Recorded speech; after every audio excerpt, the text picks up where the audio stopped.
বিভিন্ন পদ রয়েছে আপনারা দেখতে পাচ্ছেন। এখানে ইত্যাদি ইত্যাদি পদগুলো আপনারা একটু ভালোভাবে দেখতে পাচ্ছেন। এখন এখানে ভাই পরীক্ষার অলরেডি কিন্তু আপনারা এডমিট কার্ড ডাউনলোড করেছেন। যারা পরীক্ষার্থী রয়েছেন, আপনারা এডমিট কার্ড ডাউনলোড করতে না পারলে আমার হোয়াটসঅ্যাপ নাম্বারে মেসেজ করলে আমি কিন্তু আপনাদের এডমিট কার্ডগুলো ডাউনলোড করে দিতে পারবো। এখন চলে যাই ভিডিওতে। তার আগে বলে দেই, আপনারা যারা আমার ইউটিউব চ্যানেলে নতুন তারা অবশ্যই আমার ইউটিউব চ্যানেলটা সাবস্ক্রাইব করে রাখবেন এবং অবশ্যই লাইক বাটনটা ক্লিক করে রাখবেন। এখন এখানে দেখতে পাচ্ছেন অফিস সহায়ক 10টি শূন্যপদ রয়েছে। এখানে পরীক্ষা 10 এপ্রিল সকাল 10টা থেকে 11টা রাজবাড়ী যে সরকারি কলেজ রয়েছে সেখানে পরীক্ষা অনুষ্ঠিত হবে। এখন ভাই পরীক্ষা ভাই লিখিত পরীক্ষা হবে। অনেকে জিজ্ঞাসা করছেন যে ভাই লিখিত হবে না এমসিকিউ পরীক্ষা হবে? পরীক্ষা হবে লিখিত পরীক্ষা। তাই লিখিত পরীক্ষার প্রিপারেশন প্রস্তুতিমূলক যদি আপনাদের কারো সাজেশন প্রয়োজন হয়, এই যে পদ রয়েছে অফিস সহায়ক, নিরাপত্তা পরিপরিচ্ছন্ন কর্মী ইত্যাদি ইত্যাদি পদের স্ক্রিনের উপর যে হোয়াটসঅ্যাপ নাম্বার রয়েছে এই নাম্বারে আমাকে মেসেজ করতে পারেন, যোগাযোগ করতে পারেন হোয়াটসঅ্যাপ নাম্বারে। এই যে নাম্বার রয়েছে, ডিসক্রিপশন বক্সে নাম্বার রয়েছে, পিন কমেন্টে নাম্বার রয়েছে। এই নাম্বারে মেসেজ করে যোগাযোগ করে আপনারা কিন্তু সাজেশনগুলো নিয়ে পড়তে পারবেন। তাই যাদের প্রয়োজন আছে তারা যোগাযোগ করবেন। ইনশাআল্লাহ আপনারা কিন্তু আমার কাছ থেকে সাজেশনগুলো নিয়ে পড়তে পারবেন। যাদের প্রয়োজন আছে তারা যোগাযোগ করবেন। এখন পরীক্ষার হলে কি কি ডকুমেন্ট কাগজপত্র লাগবে সেই বিষয়ে আমরা এখন চলে যাই।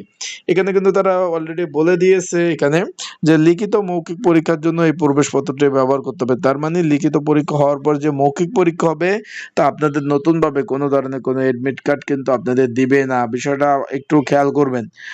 আপনাদের নতুনভাবে কোনো এডমিট কার্ড দিবে না। তাই যে এডমিট কার্ড আপনারা পেয়েছেন সেটা 2-3টা প্রিন্ট কপি করে কিন্তু অবশ্যই রাখবেন।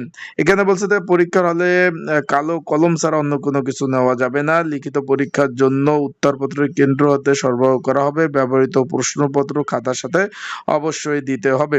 পরীক্ষা শুরু হওয়ার 30 মিনিট পূর্বে পরীক্ষা কেন্দ্রে পৌঁছাতে হবে। পরীক্ষা শেষ না হওয়া পর্যন্ত পরীক্ষার হলে থাকতে হবে। পরীক্ষা নির্ধারিত সময়ের শুরুর পরে কোনো পরীক্ষার্থী পরীক্ষার হলে প্রবেশ করতে পারবে না। তার মানে বুঝতেই তো পারছেন যে আপনার পরীক্ষা শুরু হওয়ার পরেই কোনো ক্যান্ডিডেট বা পরীক্ষার্থী পরীক্ষার হলে প্রবেশ করতে পারবেন না। তাই পর্যাপ্ত পরিমাণ সময় নিয়ে পরীক্ষার হলে যাবেন। মোবাইল ফোন কোনো কিছু নেওয়া যাবে না। উত্তরপত্রের ভিতরে এবং বাইরে কোনো স্থানে ব্যতীত কোথাও কোনো পরীক্ষার্থীর নাম, ঠিকানা, রোল নাম্বার লেখা যাবে না।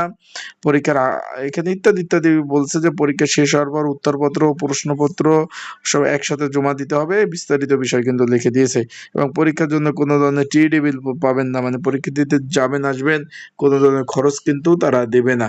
আশা করি বিষয়টা বুঝতে পারছেন। তো যারা পরীক্ষার্থী রয়েছেন ভালোভাবে প্রিপারেশন প্রস্তুতি নিয়ে তারপর পরীক্ষার হলে যাবেন। আর একটা বিষয় হলো পড়াশোনা ব্যতীত পরীক্ষার হলে গিয়ে কোনো লাভ নাই।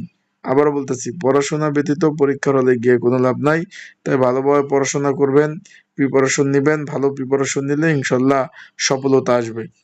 আর যাদের সাজেশনের প্রয়োজন আছে তারা অবশ্যই যোগাযোগ করবেন আমার সাথে। যোগাযোগ করে সাজেশন নিয়ে পড়তে পারবেন। আসসালামু আলাইকুম।